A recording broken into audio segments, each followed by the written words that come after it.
Hello friends, good morning, welcome back to my new blog. আশা করি তোমরাও খুব ভালো আছো আর আমিও খুব ভালো আছি। চলো আজকে দিনটাকে শুরু করি। আর এখন ঘড়িতে বাজে সকাল 8:30। এখন থেকে আমার ব্লগটা স্টার্ট করছি। আর রেণুকা ডেলি ব্লগস চ্যানেলে তোমাদের অনেক স্বাগত। আর চলো দেখতে থাকো, সাথে থাকো। ওয়েদারের অবস্থা খুবই খারাপ, মানে যত দিন এগিয়ে আসছে বৃষ্টিও, আকাশের অবস্থাও মুখ ভার হয়ে যাচ্ছে।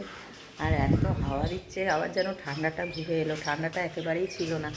তারপরে সব কেচে ধুয়ে তুলে দিয়েছি, আর এখন দেখছি আবার ঠান্ডাটা। আর হাওয়া দিচ্ছে কি, ঘরে তো মানে জানলা দরজা খুলে থাকা যাচ্ছে না। ওয়েদারটা খুব বাজে হয়ে গেল। পুরো মেঘ করে আছে আকাশটা, দেখো পুরো মেঘ। আর হাওয়া দিচ্ছে, কী করে কাজকর্ম করবো বুঝতে পারছি না। সকালবেলা আজকে যেহেতু ছুটির দিন, সবাই দেরিতে উঠবে, আমিও উঠেছি দেরিতে, যদিও অন্য দিনের তুলনায়। তো চা খাওয়া তো আমাদের হয়েই গেছে। আর এখানে ভাতটাও বসানো হয়ে গেছে। ভাতটা না বসিয়ে দিলে না মানে সব দিয়ে যায়।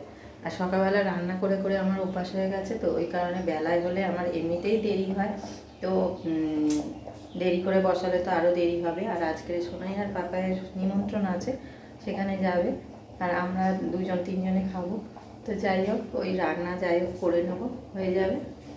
আর এখন বাসনগুলো কিছু পড়ে আছে, সেইগুলো মাজতে বসতে হবে। যেন গতকাল না মাজিনি বলে না, সকাল থেকে সব বাসন পড়েছে। আর করতে করতে আমার বিকেল 5টা বেজে গেছে জানো। আর কত বাসন পড়েছে, মানে একবার মাজতে বসলে ওরকমই হয়। তো ভাবছি আজ থেকে একটু চেঞ্জ করব। কেন, যখন যখন পড়বে তখন তখন করে নেওয়ার চেষ্টা করব। কেন হয় না, আমি ভাবি করে নেবো, কিন্তু অন্য কাজ, এই রান্নাঘরের কাজ না শেষ হলে তো আমি বাইরের কাজে যেতে পারি না। ওই কারণে পড়েই থাকে। যখন সময় ফাঁকা পাই তখন গিয়ে করি। তো আজকে ভাবছি ভাতটা হচ্ছে হোক, ওদিকের বাসনগুলো মেজে নিই, এসে আবার রান্না বসাবো। টিফিন করব, তারপরে রান্না করব। তো বাজারে যাবে অভিজিৎ, মাছ ফাছ কি আনবে। আজকে মাংস আনতে বারণই করেছি, কেন মাংস ভালো লাগছে না প্রত্যেক সপ্তাহে। তাই সপ্তাহে 2 দিন করেও হয়ে যাচ্ছে। ওই কারণে আমি বলেছি মাংস আনতে। জানলাটা খুলতে পারছি না, দেখ জানলা আমার দেয়া, এত হাওয়া দেয় গ্যাস নিভে যায়। ওই জন্য জানলাটা বন্ধ করেই রেখেছি। তো আজকে ভাবছি মাছ আনতে বলবো, মাছের ঝোল ভাত করবো, আর সেরকম কিছু করবো না। তো চলো কাজগুলো করে নেওয়া যাক। সকালে টিফিন হয়ে গেছে, লুচি করলাম আর আলুর তরকারি। চ ওটা নে, ওটা নে, থালা থালা ওখানে আছে, চ।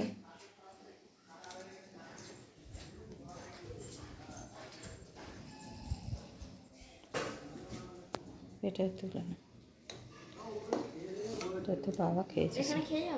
হ্যাঁ হ্যাঁ, এখানেই খেয়ে যাবো। আকাশ অন্ধকার পুরো, তো বাজে ওয়েদার না। হয়ে গেছে রান্না, এখানে হচ্ছে উচ্ছে কুমড়ো ভাজা, আর এখানে করেছি ঝোল।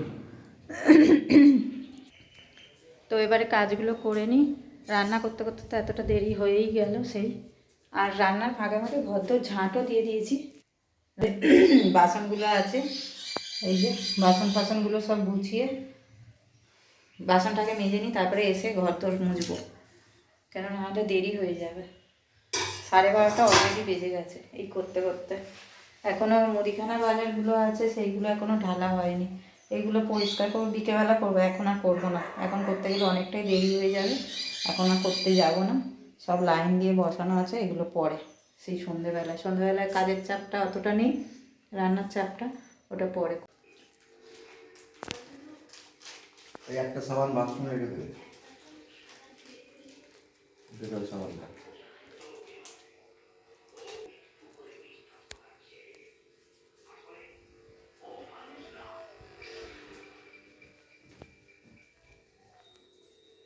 রান্নাঘরের অবস্থা খারাপ, এতক্ষণ শুয়ে শুয়ে সময় কাটাচ্ছিলাম, ভাল লাগছে না কাজ করতে।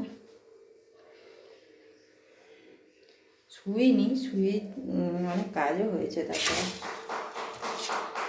শুয়েও ছিলাম, আবার কাজও করেছি। ওপরে গেলাম, ওপরে গিয়ে জামা কাপড় না, ওই নতুন কিছু জিনিস নিচে ছিল, সেইগুলো ওপরে মেলে বলছি, সেইগুলো আলমারিতে গুছিয়ে রেখে এলাম। আর এখন এলাম রান্নাঘরে, রুটি করার আছে। সকালের পর থেকে আর এই তোমাদের সামনে এলাম। এখন কটা বাজে জানো? 9:30 বাজে। সন্ধ্যে থেকে সেইভাবে কিছু করি না বলে দেখাতেও পারি না কিছু। এখন কিছুদিন একটু এরকম ওলটপালট হবে, তারপরে আস্তে আস্তে আবার নর্মালে চলে আসবে। এই গোছাতে গাছাতে এটা ওটা করতে কত সময় লাগছে। বাসনগুলো এখানে রাখা আছে, তোলাও হয়নি। অন্যদিন গামলায় ভরা থাকে, আজ গামলায় ভরা নেই। একদিন ইচ্ছা না করলে গামলাটাকেই বার করে করে নিয়ে রান্না করি লাগে। আজকে যে একটু গামলায় তুলিনি, এমনি বাসন তুলে রেখেছি, ওই জন্য এখানে পড়ে আছে এটা। আর এখানে দুজনে হিসেব নিয়ে বসেছে, কী সব বলা কওয়া করছে। Hi guys, good morning. গতকাল আমি ব্লগটা শেষ করতে পারিনি, তাই এখানেই বলে দিচ্ছি। দেখা হচ্ছে পরের নিউ ব্লগে।